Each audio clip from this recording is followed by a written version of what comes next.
আপনার পকেটে যখন টাকা থাকবে বউকে সোনা জান কলিজার টুকরা এসব ডাকতে ইচ্ছে করবে। চরম বাস্তব কথা। বা আমি একটা ছেলে, ঠিক আছে? তো এখান থেকে আমার যতটুকু অভিজ্ঞতা আমি ঠিক ততটুকুই বলবো। যখন আপনার পকেটে টাকা থাকবে বউকে এত পরিমাণের ভালোবাসা দেখাবেন বা ভালোবাসা আসবে, সেটার কোনো সীমা নাইকা। আর যখন আপনার পকেট থেকে টাকা ফুরিয়ে যাবে বা টাকা থাকবে না, মানে বউর সাথে এমনভাবে ব্যবহার করবেন যেন ও কি এরকম ব্যবহার আসবে। সব থেকে খারাপ বা নোংরা যে ব্যবহারটা, আপনার পকেটে যখন টাকা না থাকবে।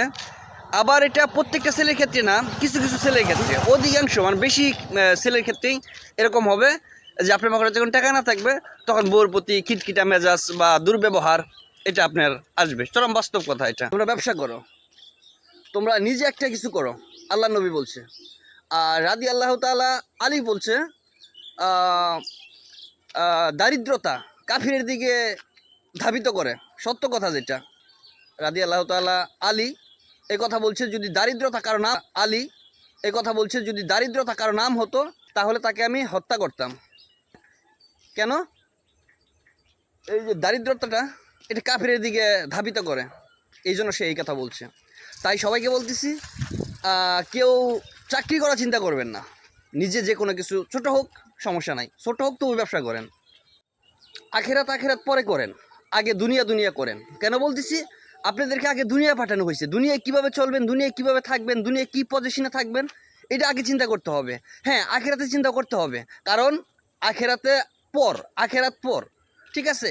আগে হচ্ছে দুনিয়া, আগে আপনাকে দুনিয়ায় পাঠাইছে, দুনিয়ার চিন্তা আগে করতে হবে, তারপর আখেরাতের চিন্তা করতে হবে। আমাদের দেশে সব থেকে বেশি অংশেই ইবাদতগুলা কার দিকে যায়, কাদের জন্য? অবশ্যই টাকা আলাদের জন্য। সাদগা কার জন্য?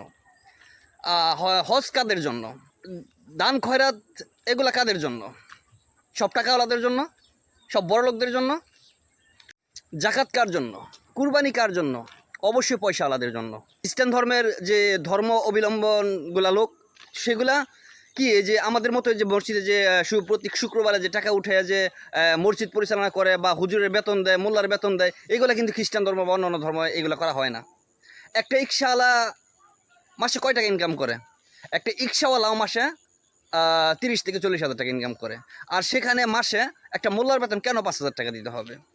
তাকে কেন মাত্র 5,000 টাকা বেতন দেওয়া হবে? এটা আমাদের ধর্মকে অপমান করা হয়। একটা স্কুলে কত টাকা বেতন দেওয়া হয়? তার থেকে ডাবল বেতন একটা মোল্লাকে দিতে হবে, একটা হুজুরকে দিতে হবে।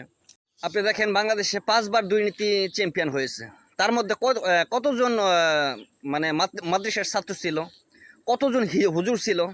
তারা কিন্তু ছিল না। যত অকারেন্স বলেন বাংলাদেশে, এই যে যত অকারেন্স ঘটতেছে, যত ঘটনা ঘটতেছে, দুর্নীতি বলেন, চাঁদাবাজি বলেন, যাই কিছু বলেন না কেন, মাদ্রাসার ছাত্র কিন্তু কোথাও জড়িত নাই ভাই। কি দাঁড়ালো? বাংলাদেশকে সতর্ক করার যে উদ্যোগগুলো সব কিন্তু তারা নেই। আর আপনি দেশ পরিচালনা করার জন্য কাকে টাকা দেন?